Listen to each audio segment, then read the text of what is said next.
নেদারল্যান্ডসের বিপক্ষে ম্যাচ সামনে রেখে সেন্ট ভিনসেন্টে একমাত্র অনুশীলন সেশন নিয়ে অংশ নিয়েছে বাংলাদেশ। এই মুহূর্তে সেন্ট ভিনসেন্টে আছেন আমাদের সহকর্মী সাজিদ মুস্তাহিদ। বাংলাদেশ দলের সবশেষ খবর জানতে সরাসরি যুক্ত হব তার সঙ্গে। সাজিদ, আগামীকাল বাংলাদেশ মুখোমুখি হবে নেদারল্যান্ডসের এবং সেই ম্যাচ সামনে রেখে অনুশীলন প্রায় শেষ করে ফেলেছে কিন্তু বাংলাদেশ দল এখন শেষ মুহূর্তে অনুশীলন করছে। আমার ঠিক পেছনে সাকিব আল হাসান ব্যাট করছিলেন অনেকক্ষণ ধরে।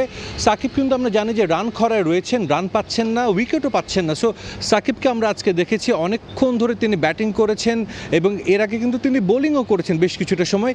সেন্ট ভিনসেন্টে কিন্তু বিশ্বকাপের প্রথম ম্যাচ অনুষ্ঠিত হবে এই বাংলাদেশ নেদারল্যান্ডস ম্যাচটাই, যার কারণে এই উইকেটটা কেমন হবে সেটা নিয়ে কিন্তু কিছুটা হলেও সবার মধ্যে ধোঁয়াশা কাজ করছে। কারণ আমরা দেখেছি যেটা যে যুক্তরাষ্ট্রের উইকেটগুলো কিন্তু ঠিক টি-20 সুলভ ছিল না। তবে আমি মাঠে আজ সকালে আসার পর মাঠে আমরা জানি যে ক্যারিবিয়ানরা কিন্তু একটু অন্যরকম হয়। আমরা অন্য মাঠে যদি গ্রাউন্ডসম্যানদের জিজ্ঞেস করি যে উইকেটের আচরণ কেমন হবে, যেহেতু একটা আইসিসি ইভেন্ট চলছে, হয়তো তারা কোনো কিছু শেয়ার করতো না। তবে একজন গ্রাউন্ডসম্যানকে জিজ্ঞেস করেছিলাম, তিনি কিন্তু বলেছেন যে here will be everything for both, like তিনি যেটা মিন করেছেন ব্যাটসম্যান বোলার সবার জন্যই কিছু না কিছু এই উইকেট অফার করবে। তার মানে আমরা বলতেই পারি একটা ভালো টি-20 উইকেট তারা তৈরি করেছে এবং এই উইকেটগুলো কিন্তু নতুন উইকেট। এই মাঠটা রেনোভেট করা হয়েছে।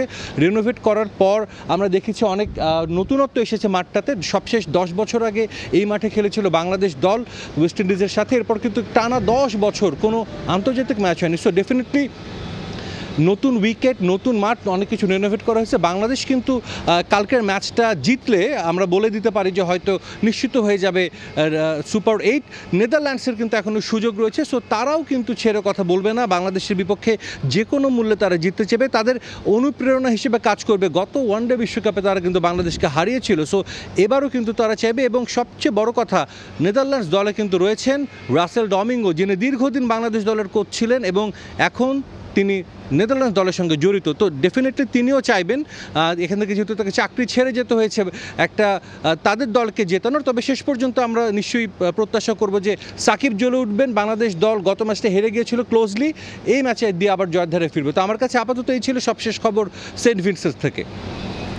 সেন্ট ভিনসেন্ট থেকে যুক্ত হয়েছিলেন সহকর্মী সাজিদ মুস্তাহিদ।